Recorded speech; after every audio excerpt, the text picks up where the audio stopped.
राशि अनुसार आपण लाभजनक व्यवसाय व्यवसायी भाई मान आज स्वतंत्र उपस्थापना जे राशि अनुसार आम क्यों प्रकार व्यवसाय कले आम भल हम।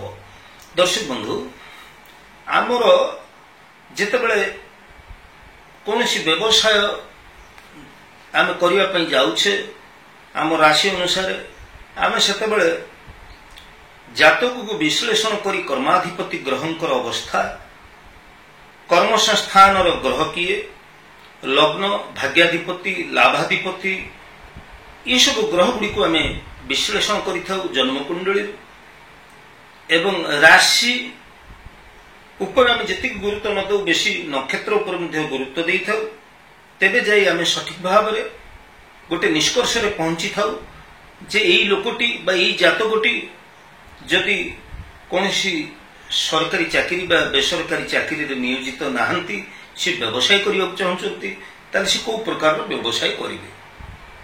तेबे दर्शक बंधु आसतु सी तो अलग कथा से प्रसंग आड़ आम जाना ना आम आज जाना मेष राशि ठारू मीन राशि व्यक्ति विशेष मान क्यों क्यों व्यवसाय कले ये व्यवसाय गुड़िक आपण उपकारी ही परिबो बा ई व्यवसाय गुड़िक आपण ठीक हम।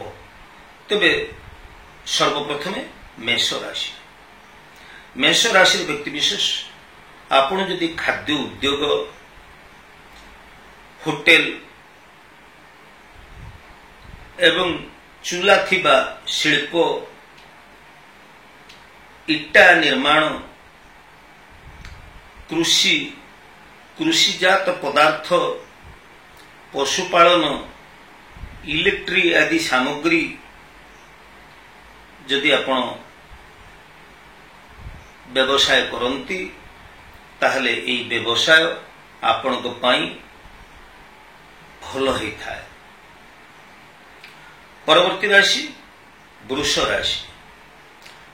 राशि व्यक्ति विशेष जदि आपण व्यवसायी भाई एवं आपण व्यवसाय किछि करी जीवन उन्नति हासिल करने को चाहते ताहले आपण प्रसाधन सामग्री व्यवसाय करंतु। प्रसाधन सामग्री भेराइटी स्टोर आपणकर जिते प्रकार विलास बेसन जो जिनिष गुड़िक रही एवं ऑर्नामेंट्स आपणकर ज्वेलरी जिनिष गुड़िक वस्त्र आभूषण ये गुड़िक आपण भल। एथि सहित आपण समुद्र जात पदार्थ बा जलजात पदार्थ रो व्यवसाय निश्चित भाव में जलीय द्रव्यर व्यवहार बा व्यवसाय निश्चित आपण उपकारी होता है। मिथुन राशि व्यक्ति विशेष आपण वस्त्र आभूषण आदि व्यवसाय आपण करें लुगापटा फल पनीपरिबा कृषिजात पदार्थ व्यवसाय आपण भल। जानवाहन व्यवसाय ट्रांसपोर्टिंग गोटे गमनागमन जोगाजोग दूरसंचार व्यवस्था रे आपणकर जो सब काम गुड़िक रही व्यवसाय गुड़िक रही ये गुड़िक निश्चित भाव में आपण भल होता है। कर्कट राशि व्यक्ति विशेष आपण जलजात पदार्थ जलीय पदार्थर व्यवसाय आपण यदि करती ताहले यह आपण भल। क्षीर जातीय पदार्थ एवं समुद्रजात पदार्थ तैल पुस्तक औषध वस्त्र यही सब व्यवसाय गुड़िक जदि कर्कट राशि व्यक्ति विशेष ये सब व्यवसाय जदि करती निश्चित भाव में सब व्यवसाय आपण उपकार देता है। सिंह राशि व्यक्ति विशेष जदि आपण व्यवसाय करने मनस्थ करुँच राशि अनुसार आपण वन्यजात पदार्थर जदि व्यवसाय करती यह आपण भल होता है। तेरे खाद्य सामग्री आपणकर धातु द्रव्य भली व्यवसाय औषध शस्य खाद्य शस्य बा खाद्य शिल्प एगुड़िक आपण निश्चित भाव में उपकारी होता है।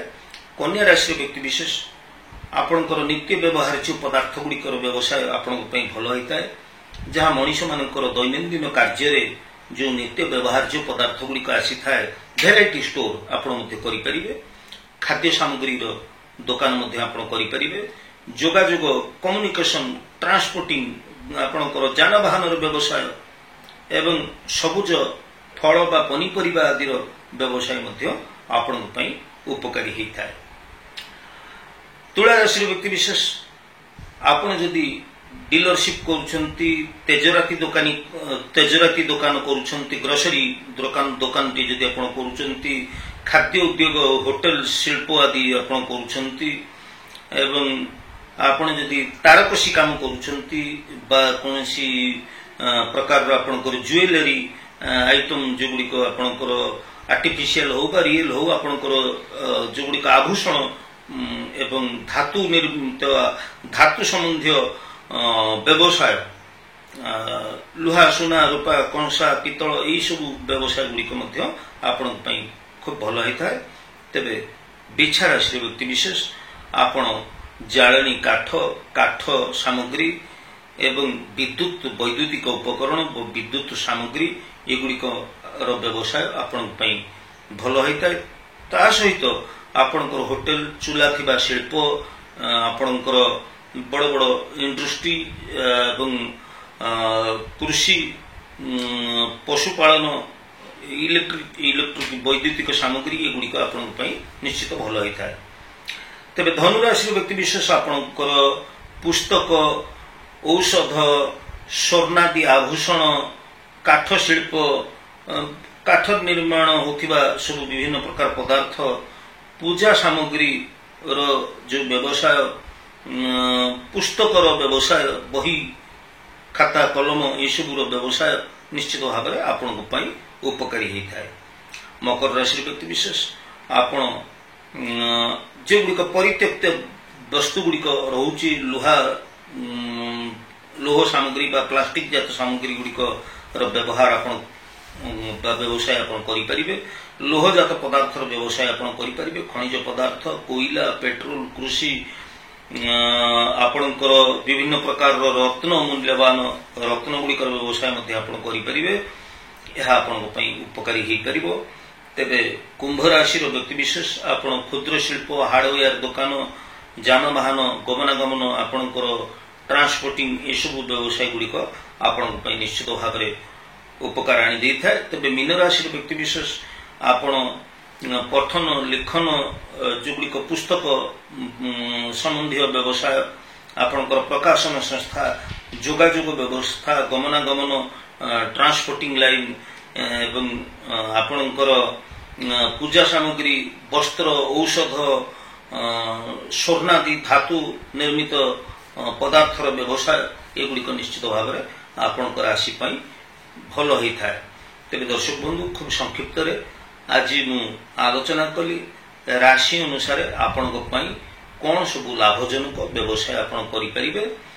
ତେବେ ମୁଁ ପୁଣି ଥରେ କହି ରଖିବାକୁ ଚାହେଁ ଯେ ଜାତକ ବିଶ୍ଳେଷଣ ଆଧାରରେ ଆମେ କର୍ମାଧିପତି ଗ୍ରହ, କର୍ମ ସଂସ୍ଥାନର ଗ୍ରହ, ଲଗ୍ନ, ଭାଗ୍ୟାଧିପତି ଏବଂ ଆମର ନବମାଧିପତି, ଲାଭାଧିପତି ଏସବୁ ଗ୍ରହ ଗୁଡ଼ିକୁ, ଭାଗ୍ୟାଧିପତି, ଲାଭାଧିପତି ଏସବୁ ଗ୍ରହ ଗୁଡ଼ିକୁ ଆମେ ଆଖି ଆଗରେ ରଖି ବିଶ୍ଳେଷଣ କରି ଏବଂ ଆପଣଙ୍କର ନକ୍ଷତ୍ର ଅନୁସାରେ ଆପଣଙ୍କର ଜୀବିକାକୁ ଆମେ ନିର୍ଦ୍ଧାରଣ କରିଥାଉ। ତାହା ତ ଭିନ୍ନ ପ୍ରସଙ୍ଗ। ତେବେ ଦର୍ଶକ ବନ୍ଧୁ, ମୋର ଜ୍ୟୋତିଷ, ବାସ୍ତୁ ଏବଂ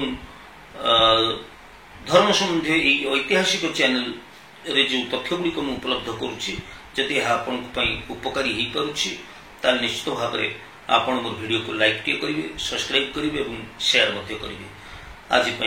ଆଜି ତ ସମୟ ହେଇଛି ଦର୍ଶକ ବନ୍ଧୁ, ଆଜି ପାଇଁ ଏତିକି। ପୁଣି ଆମେ ଆଗାମୀ ଅଧ୍ୟାୟରେ ଦେଖା ହେବା। ସେ ପର୍ଯ୍ୟନ୍ତ ମୁଁ ବିଦାୟ ନେଉଛି। ଜ୍ୟୋତିର୍ବିଦ ସୁଧୀର। ଜୟ ଜଗନ୍ନାଥ।